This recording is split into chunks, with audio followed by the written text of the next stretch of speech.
নমস্কার বন্ধুরা, কেমন আছেন সবাই? রুনুদির প্যাশন চ্যানেলে আপনাদের সবাইকে স্বাগত জানাই। আজ আমি গরমকালের একটা দুর্দান্ত পেট ঠান্ডা করা রেসিপি নিয়ে আপনাদের সামনে হাজির হয়েছি।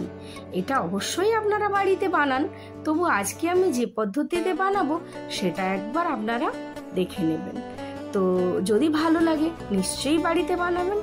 এই ফলটা দেখে বুঝতে পারছেন এটা কি? হ্যাঁ, এটা হচ্ছে বেল। অনেকে বলে শরবতী বেল, অনেকে বলে আঠা বেল। তো এই বেল গরমকালেই পাকে, আর এই বেল ফাটিয়ে শরবত বানানো যায়, আইসক্রিম বানানো যায়। তো এটা খুবই পেট ঠান্ডা করে আর গরমকালে একটা দুর্দান্ত লোভনীয় জিনিস। তবে জানেন তো, ছোটবেলায় আমাদের বাড়িতে গাছে এরকম বেল হতো, কিন্তু আমি কোনো দিন এই বেল খাইনি। আর আমাদের ফ্ল্যাটের এক কাকিমা একদিন আমাকে এই বেলের শরবত বানিয়ে বললো, তুমি একটু খাও। খেয়ে দেখলাম এত দারুণ বানিয়েছিল। তো আজকে ওই কাকিমার রেসিপিটাই আমি এখানে ট্রাই করব। আমার মা অনেক বেল বানাতেন, আমাদের বেলের শরবত, বেলের আইসক্রিম, কিন্তু তখন আমি কোনোদিনও খাইনি।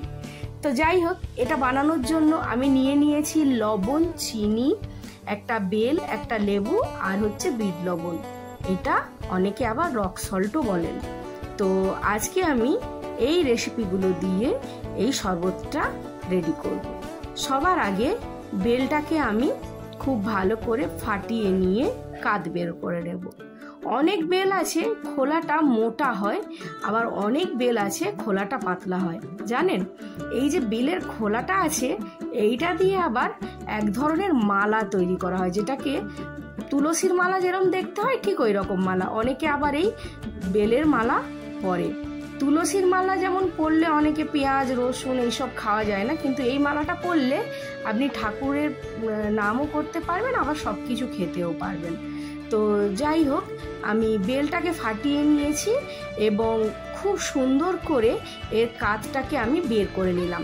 এই বেলটার খোলাটা ভীষণ পাতলা ছিল, তো আমার একটা বেল থেকে অনেকখানি কাত বের হয়েছে। এরপর এখানে আমি 2 গ্লাস ফ্রিজ থেকে বের করা ঠান্ডা জল দিয়ে দিলাম।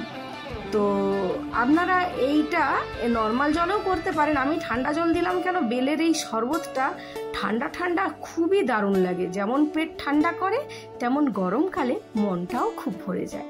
আর জানেন তো, আমাদের ভুবনেশ্বরে প্রচণ্ড গরম।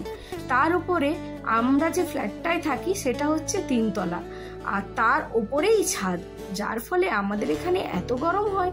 আমার বর অফিস থেকে এসেই বলে, ঝটপট আমাকে কিছু ঠান্ডায় কিছু শরবত করে দাও। তা আমি কোনোদিন আমের শরবত, কোনোদিন দই লস্যি, কোনোদিন বেলের শরবত এরকম বানিয়ে দিই।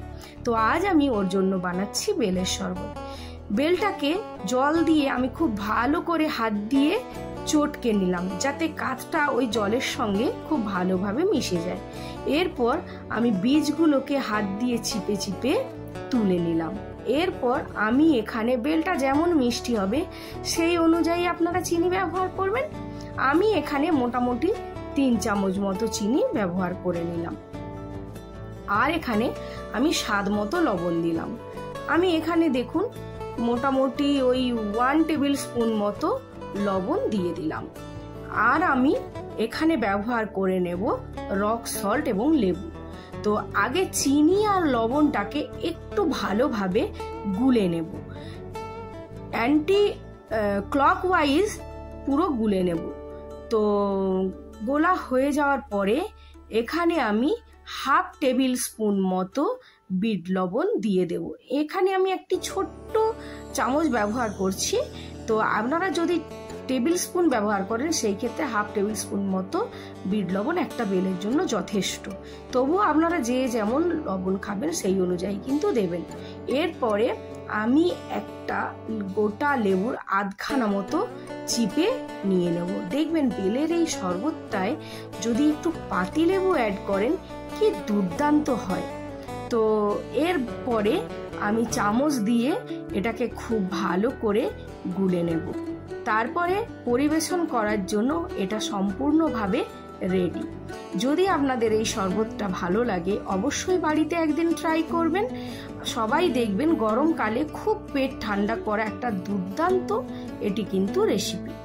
তো যদি আমার ভিডিওটা ভালো লাগে একটি লাইক দেবেন, আর যদি আমার চ্যানেলে নতুন বন্ধু হয়ে থাকেন তাহলে প্লিজ বন্ধু আমার চ্যানেলটা সাবস্ক্রাইব করবেন। সবাই ভালো থাকবেন, সুস্থ থাকবেন।